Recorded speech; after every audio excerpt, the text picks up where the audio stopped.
Je naša, je Slovenka, je našou pýchou a spôsobuje nám pravidelne návaly radosti. Patrí k najlepším lyžiarkam na svete. Ako športovkyňu ju máme prečítanú ako šlabikár, ale aká je Veronika Velez-Zuzulová v súkromí? Čo robí a aké má plány? Odpovede na všetky naše otázky nám táto 32-ročná bratislavčanka ochotne poskytla, klasicky polyžiarsky, počas jazdy lanovkou na chopok.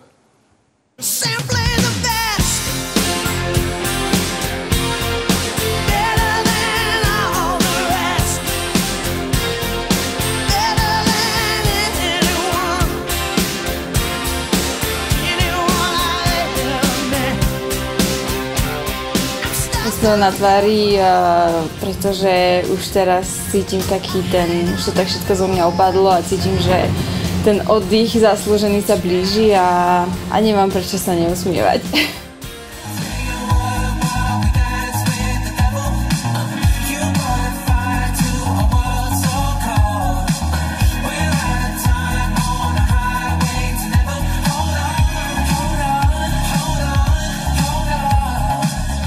Tak ja mám jedine dva športy rada, a to sú lyžovanie a tenis, takže tenis si zahrám často v lete, takže v zime mi nechýba.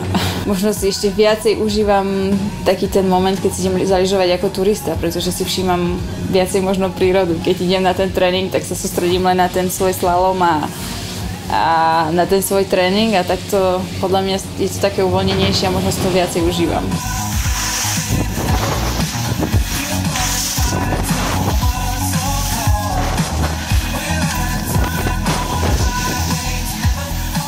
Snotky. Pomedzi tie bránky tam ti to ide, ale pomedzi lyžiarov je to asi horšie, čo?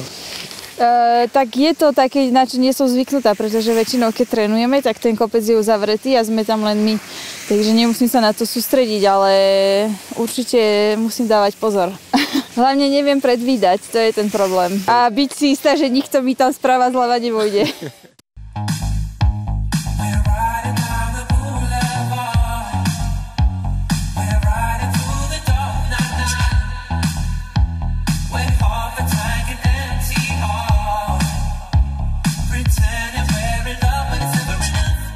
Asi tak pred mesiacom som sa rozhodla, keď som trénovala, tak som cítila, že na tréningu, že sa môžem ešte zlepšovať a ísť ďalej. Takže to bolo, prečo som sa rozhodla, že chcem pokračovať, pretože nerozhodla som sa pokračovať, pretože sa chcem len zúčastniť tej budúcej sezóny, ale pretože vlastne chcem ísť vyššie a chcem sa ešte stále zlepšovať.